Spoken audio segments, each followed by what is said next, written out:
Welcome to this explainer. Today, we're going to master liver anatomy. Whether you're a medical student, a beginner to human biology, or just someone who really wants to understand how your body actually works, getting a grip on human liver function and structure is absolutely vital. We're going to take all that dense medical terminology and turn it into a clear, easy-to-follow visual blueprint. So let's just dive right in. Let me ask you a quick question to kick things off. Which organ is your body's heaviest internal chemical factory? Well, it's not your stomach and it's not your brain. It's the human liver. Right after your skin, it's literally the second largest organ you possess. And as we'll see, it is constantly working behind the scenes. Part 1. The Ultimate Chemical Factory. We're taking a macro to micro tour today to understand exactly what this massive wedge-shaped powerhouse actually does to keep you perfectly balanced. What's absolutely wild here is the sheer volume of human liver function happening every single second. Seriously, think of it as a highly advanced filter combined with a massive manufacturing network. It detoxifies your blood by neutralizing drugs and potentially toxic stuff. It acts as a major manufacturing hub, synthesizing vital proteins and enzymes. Plus, it's a huge storage unit for vitamins A, D, and B12, along with minerals and glycogen. It even regulates your blood's ability to clot, provides active immune defenses using specialized cells called Kupffer cells, and produces that greenish-yellow fluid known as bile, which you absolutely need to absorb fats. Talk about the ultimate multitasker. Just imagine the sheer scale of this pinkish-brown, highly vascular structure. It is the largest organ in your abdominal cavity, making up about 2 to 3% of your total average body weight.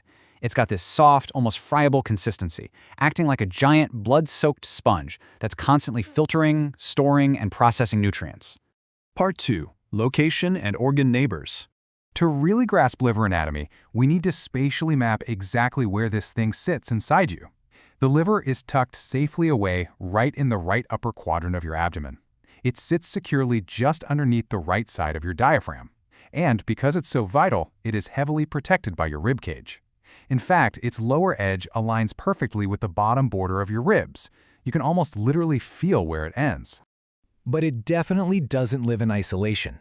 The liver shares a very crowded neighborhood down there, acting almost like a protective roof, sitting right above the stomach, the gallbladder, the transverse colon, and even the right kidney tucked into the back.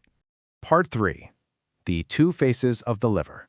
Now, this part is often misunderstood, but the liver actually has two incredibly distinct identities, or faces. On one hand, you have the diaphragmatic surface. This is the smooth, dome-like, convex top that faces forward and up toward the diaphragm.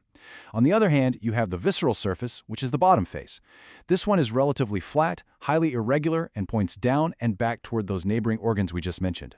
Think about that smooth diaphragmatic surface for a second. Beautifully simple, right?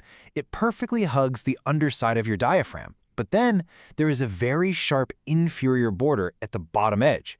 This sharp margin acts as the absolute dividing line between that smooth top face and the highly complex bottom face. If we were to flip it over, you'd see how this builds into an irregular, complex landscape on the visceral surface.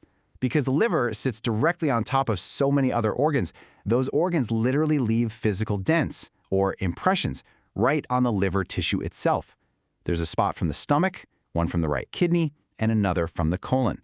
And nestled right in the middle of this landscape is a very distinct H shape formed by various grooves and fissures. Part 4. The Porta Hepatitis Gateway. If the liver is a massive factory, well, this is its main loading dock. The porta hepatis is a deep transverse fissure located squarely on that bottom visceral surface. It serves as the ultimate central gateway, acting as the crossbar of that H shape we just talked about. This is the hilum of the liver, the exact spot where the liver's entire supply chain of vessels and ducts enters and exits. Right at this central gateway, there's a really busy cluster of tubes entering the organ. This is known as the portal triad, and it travels safely inside something called the hepatoduodenal ligament. It contains the main hepatic portal vein, the proper hepatic artery, and the common bile duct. So it's basically a massive, highly organized traffic junction of blood and bile. To remember exactly how these specific tubes are layered inside the porta hepatis from back to front, we can use a really simple memory trick, the VAD sequence. Moving from the back to the front, V stands for the portal vein in the back, A is for the hepatic arteries in the middle, and D is for the hepatic ducts in the front. Vein, arteries, ducts. It's a perfect architectural blueprint. And why does this specific anatomy matter in the real world? Well, here's a fascinating clinical application. If a patient is bleeding heavily from the liver during surgery, doctors perform what's called the Pringle maneuver. They literally manually clamp that ligament to temporarily shut off the inflow of blood at this exact gateway. Knowing this gateway's layout can literally save lives on the operating table by stopping severe blood loss. Part 5. Anchors of the liver. With all this heavy lifting, massive weight, and dense vascular traffic, how does the liver not just fall down into your lower belly? Well, it's held up by anatomical anchors. A thin, sickle-shaped band called the falciform ligament splits down the front, tying the liver directly to your front abdominal wall. And on top, you have the crown-like coronary ligament, which merges into the left and right triangular ligaments. These secure the liver tightly upwards against the diaphragm, locking this giant organ perfectly into place. Part 6. The functional internal blueprint. We've thoroughly explored the outside, but the inside hides a completely different architectural secret. If you judge strictly by its outside visual appearance, the liver has 4 distinct anatomical lobes: the right, left, quadrate, and caudate lobes.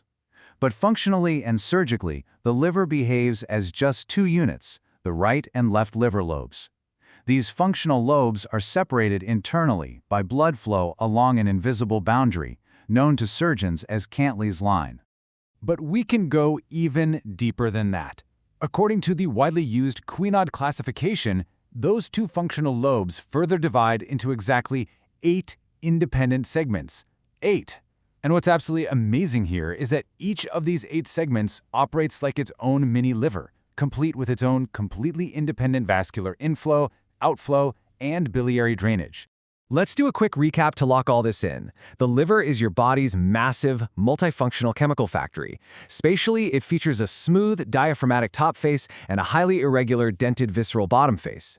Right on that bottom face, the porta hepatis acts as the central gateway, organized perfectly in that Vade sequence. And internally, it operates seamlessly as 8 independent functional segments. Oh, and if you found this explainer helpful, definitely subscribe for more simple medical breakdowns just like this one. I'm going to leave you with this final thought to ponder. How does a single organ perfectly orchestrate 8 independent vascular segments, each processing toxins, synthesizing proteins, producing bile, and managing massive blood flow without missing a single beat? Human biology truly is incredible, isn't it? Thanks so much for exploring this with me, and I hope this breakdown has made liver anatomy crystal clear for you.